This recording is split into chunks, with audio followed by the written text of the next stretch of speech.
நடிகையர் திலகம் சாவித்திரி. திரைவானில் ஒரே நிலா, ஒரே சூரியன், ஒரே சாவித்திரி. எங்களுக்கும் காலம் வரும், காலம் வந்தால் வாழ்வு வரும், வாழ்வு வந்தால் அனைவரையும் வாழ வைப்போம். அந்த நடிகையின் வீட்டில் திரும்பும் திசையெல்லாம் ஷீல்டுகள், கேடயங்கள், பதக்கங்கள். ஆனால் அழகை தொலைத்திருந்தார். சேமித்த சொத்துக்களும் கரைந்து விட்டிருந்தன. ஷீல்டுகள் போலவே அந்த வீட்டில் வறுமையும் குடிகொண்டிருந்தன. அப்போது பார்த்து அவருடைய லட்சக்கணக்கான ரசிகர்களில் ஒரு ரசிகருக்கு பணத்தேவை. இவருக்கும் பணம் தேவைதான். ஆனாலும் தன்னை நம்பி வந்து விட்டாரே என்று 2 மணி நேரம் கழித்து வரச் சொன்னார். அதற்குள் அந்த ஷீல்டுகளையும் பீரோ முழுக்க இருந்த விலையுயர்ந்த பட்டுப்புடவைகளையும் விற்றார். 10,000 ரூபாய் கிடைத்தது. அந்த ரசிகருக்கு சிரித்த முகத்துடன் அந்த ரூபாயை வழங்கி அனுப்பி வைத்தார். அந்த முகமும் சிரிப்பும் தான் தமிழ் சினிமாவின் மிகச்சிறந்த வசீகரத்தின் அடையாளம். நடிப்பிலும் பண்பிலும் அடையாளமாக திகழ்ந்த அந்த மகா நடிகை நடிகையர் திலகம் சாவித்திரி. சாவித்திரியின் முகமே வசீகரம், கண்களே கதை பேசும். அவரின் உச்சரிப்பு தமிழகத்தில் பிறந்து வளர்ந்ததற்கான உணர்வை நமக்குள் ஏற்படுத்தும்.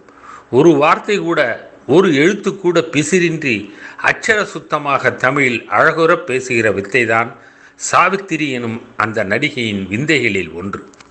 மிகப்பெரிய எழுத்தாளரான சரத்சந்திர சட்டர்ஜியின் கதையை மிக பிரபல இயக்குனர் வேதாந்தம் ராமையா இயக்கினார். நாகேஸ்வர ராவ் நாயகனாக நடித்தார். சாவித்திரியின் நாயகி 1953ஆம் ஆண்டு வெளிவந்தது இந்த படம். சாவித்திரியை எல்லோரும் பார்வதி எனும் கதாபாத்திரமாகவே பார்த்தார்கள். அவருடைய நடிப்பை பார்த்தும் அவருக்கு நேர்ந்திருக்கும் நிலையை கண்டும் கண்ணீர் விட்டார்கள்.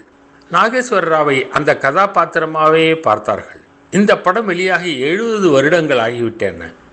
ஆனாலும் தேவதாஸ் எனும் காதலில் தோற்ற காவியம் நம் மனதில் வெற்றி கொடி பறக்க கம்பீரமாக இருக்கிறது. மனம்போல் மாங்கல்யம் படத்தில் இவரின் நடிப்பு பேசப்பட்டது. கொண்டாடினார்கள் ரசிகர்கள்.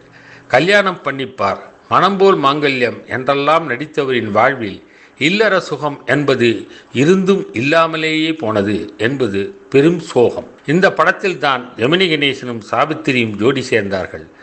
குணசுந்தரி படம் இன்னொரு வகையில் பெயர் வாங்கி கொடுத்தது. மாமன் மகள் கலகல நடிப்பிலும் அசத்துவார் என்று பாராட்டின பத்திரிகைகள். மிசியமா வந்தது. அந்த கதாபாத்திரத்துக்கு அப்படி ஒரு ஜீவனை கொடுத்தார் சாவித்திரி. இந்த தருணங்களுக்கு முன்னதாகவே ஜெமினிக்கும் சாவித்திரிக்கும் மனம் ஒருமித்த காதலானார்கள்.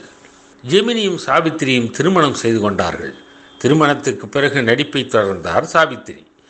ஜெமினி கணேசன் எத்தனை நடிகைகளுடன் நடித்தாலும் சாவித்திரி தான் பொருத்தமான ஜோடி என்றார்கள். சாவித்திரி எத்தனை நடிகர்களுக்கு நாயகியாக நடித்தாலும் ஜெமினி சாவித்திரி ஜோடி தான் சூப்பர் என்றார்கள். ஆக ஜெமினியும் சாவித்திரியும் இணைந்து பல படங்களை கொடுத்தார்கள். வேட்டைக்காரன், பரிசு எனும் எம்ஜிஆருடனும் பல படங்களில் நடித்து அசத்தினார் சாவித்திரி. கண்ணதாசன் தயாரித்த இரத்த திலகம் படத்தின் போராளி கேரக்டர் எவராலும் அவ்வளவு அசாத்தியம் காட்டி நடித்து விட முடியாது. காத்திருந்த கண்கள் படத்தில் 2 சாவித்திரி, 2க்கும் எத்தனை வித்தியாசங்கள் கொடுத்து பிரமிக்க வைத்தார். சாவித்திரி நடிப்பு துறையில் இருந்தபோது மக்கள் திலகம் எம்ஜிஆர் அவரை போற்றி பாதுகாத்தார். எம்ஜிஆர் அடிக்கடி அவருக்கு அறிவுரை சொல்வார். அவர் அறிவுரையும் கேட்காத ஒரு காலம் இருந்தது. எம்ஜிஆர் ஒரு கொடைவள்ளல் அல்லவா? தன்னுடன் நாயகியாக நடித்த சாவித்திரிக்கு உரிய விதத்தில் ஏன் உதவவில்லை என்று பலர் கேட்க தோன்றும். குடிப்பழக்கம் உள்ளவர்களை அறவே வெறுப்பவர் எம்ஜிஆர். ஆனாலும் ஒரு கட்டத்தில் சாவித்திரிக்கு உதவினார். சொந்த படம் எடுத்து தன் சொத்துக்கள் அனைத்தையும் இழந்த நிலையில் எம்ஜிஆரின் அலுவலகம் மாம்பலத்திற்கு வந்து அவரை சந்தித்தார் சாவித்திரி. உடம்பை கவனித்துக்கொள் என்று அட்வைஸ் செய்து ரூபாய் 1,00,000 குட்டிச்சாக்கில் கட்டி கொடுத்தார். வசிப்பதற்கு வீடு ஒன்றையும் ஏற்பாடு செய்தார். ஆனால் சாவித்திரி எம்ஜிஆர் செய்த அந்த உதவியை நல்ல விதத்தில் பயன்படுத்தவில்லை. அந்த வருத்தம் மக்கள் திலகத்திற்கு எப்போதும் இருந்தது. காதலின் அடையாள படமாக தேவதாஸ் எப்படி திகழ்ந்ததோ அப்படித்தான் இயக்குனர் சந்தான பாரதியின் தந்தை சந்தானம் தயாரித்து சிவாஜியுடன் நடித்த பாசமலர் அண்ணன் தங்கை பாசத்தை நம் கண்முன்னே நிறுத்தியது. படம் பார்த்த ரசிகர்கள் தங்களின் அண்ணனாகவே சிவாஜியையும் தங்களுடைய உடன் பிறந்த சகோதரியாக சாவித்திரியையும் பார்த்தார்கள்.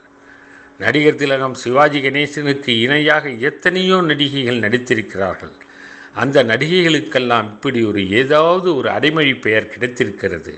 ஆனால் நடிகர் திலகம் சிவாஜி கணேசுக்கு இணையாக 2 நடிகையருக்கு மட்டும் அப்படி ஒரு அடைமொழி கிடைத்தது. ஆட்சி என்று கொண்டாடப்படும் மனோரமாவை பொம்பளை சிவாஜி என்று சொல்லிக்கொண்டே இருப்பார்கள்.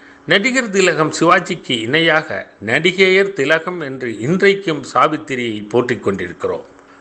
1957ஆம் ஆண்டு வெளியான மாயா பஜார் SV ரங்கராவுக்கும் கல்யாண சமையல் சாதம் பாடிய திருச்சி லோகநாதனுக்கு மட்டும் பெயர் பெற்று தரவில்லை. சாவித்திரியின் நடிப்பை கண்டு மிரண்டு போனார்கள் ரசிகர்கள். தெலுங்கிலும் தமிழிலும் வந்த இந்த படத்தில் அப்படி ஒரு மாயாஜால நடிப்பை வழங்கியிருப்பார் சாவித்திரி. 1960ஆம் ஆண்டு AVMின் களத்தூர் கண்ணம்மா வந்தது. குழந்தை நட்சத்திரமாக கமல் அறிமுகமான இந்த படத்தில் ஜெமினியின் யதார்த்த நடிப்பையும் சாவித்திரியின் துக்கத்தின் வெடிப்பையும் கண்டு உருகி கரைந்தார்கள் ரசிகர்கள். பானை பிடித்தவள் பாக்கியசாலி படத்திலும் கலைஞர் வசனத்தில் உருவான குறவஞ்சி படத்திலும் தன் வசன உச்சரிப்பால் தெரிக்க விட்டிருப்பார் சாவித்திரி. பார்த்தால் பசி தீரும் படத்தில் ஜெமினியின் முதல் மனைவியாகவும் கமலுக்கு அம்மாவாகவும் பார்வையற்ற நிலையில் தவித்து மருகும் காட்சிகளெல்லாம் பார்த்துவிட்டு சாவித்திரியை தவிர வேறு எவரையும் நினைக்க முடியாது. பாவ மன்னிப்பு படத்திலும் படித்தால் மட்டும் போதுமா படத்திலும் பாதகாணிக்கை படத்திலும் எத்தனை மாறுபட்ட குணச்சித்திரங்கள். அத்தனையிலும் அசத்துகிற பேராற்றலும் பெருந்திறனும் கொண்டு ஜொலித்தார் சாவித்திரி. இயக்குனர் KS கோபாலகிருஷ்ணன் இயக்கத்தில் கற்பகம். நாயகி KR விஜயாவாக இருந்தாலும் கணவரிடம் இருந்தும் குழந்தையிடமிருந்தும் அன்பை பெறுவதற்கு சாவித்திரியின் துடிப்பு நடிப்பாக மட்டுமே இருக்காது. ஒரு நல்ல பொண்ணு எதுக்காக கெட்டு போனோம், சத்தியா கெட்டு போனோம் நினைக்கிறவங்க யாருமே உருப்பட மாட்டாங்க. பெண்மையும் குழந்தைத்தன்மையும் கொண்ட கதாபாத்திரம் என்றால் கை கொடுத்த தெய்வம் சாவித்திரி நமக்கு முன்னே நின்று ஒரு குழந்தை போல கபடமின்றி சிரித்து விட்டு போவார். சிவாஜியின் 100வது படம் நவராத்திரி. இது சிவாஜிக்காக எடுத்த படமா அல்லது சாவித்திரிக்காக எடுத்த படமா என்று குழம்பித்தான் போவோம். அந்த அளவுக்கு இருவரும் சரிசமமாக போட்டி போட்டுக்கொண்டு கலக்கியிருப்பார்கள். சாவித்திரியின் திரைவாழ்வில் ஆகச்சிறந்த படங்கள் எனும் நீண்ட பட்டியலில் நவராத்திரிக்கு தனி இடம் உண்டு. சாவித்திரி மாதிரி நடிப்பதற்கு ஆளே கிடையாது என்று அந்த காலத்திலும் சொன்னார்கள். 3 தலைமுறை கடந்தும் சொல்லிக் கொண்டிருக்கிறார்கள். எவ்வளவு உயரத்தில் சினிமா ஒருவரை தூக்கி நிறுத்துகிறதோ அதைவிட பல மடங்கு கீழே தூக்கியும் எரிந்துவிடும். இதற்கு உதாரணம் சாவித்திரியின் வாழ்க்கை. திரைப்படங்களில் தனது அபாரமான நடிப்பு திறமையால் நடிகையர் திலகமாக சாவித்திரி மக்களுக்கு நன்றாகவே தெரியும். சந்திரன் சூரியர்கள் போல சாவித்திரி என்னும் நட்சத்திரம் சாதாரண நட்சத்திரம் அல்ல. மகா நடிகை என்றும் நடிகையர் திலகம் என்றும் ரசிகர்கள் கொண்டாடிக்கொண்டே இருக்கின்ற உச்ச நட்சத்திரம். 1000ல் ஒருத்தி அம்மானி, உலகம் அறிந்திடாத பிறவி அம்மானி, பார்வையிலே குமரி அம்மா, பழக்கத்திலே குழந்தையம்மா, 1000ல் ஒருத்தி அம்மானி. ஆம், தன்னுடைய சினிமா வாழ்க்கையில் சாவித்திரி நல்லதும் செய்திருக்கலாம், கெட்டதும் செய்திருக்கலாம். அதை வைத்து சினிமாவோ கட்டுரையோ சாவித்திரிக்கு களங்கம் கற்பித்து விட முடியாது. ஏனென்றால் அவர் பாலினும் வெண்மை, பணியிலும் வெண்மையானவர். என்றும் நிலைத்திருக்கும் அவரது புகழ். மீண்டும் சந்திப்போம். நன்றி.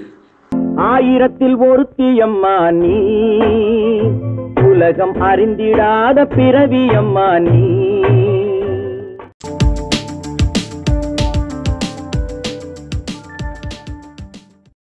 இந்த வீடியோ உங்களுக்கு பிடிச்சிருந்தா லைக் பண்ணுங்க, ஷேர் பண்ணுங்க, கமெண்ட் பண்ணுங்க, மறக்காம சப்ஸ்கிரைப் பண்ணிடுங்க, அந்த பெல் பட்டனையும் கிளிக் பண்ணிடுங்க.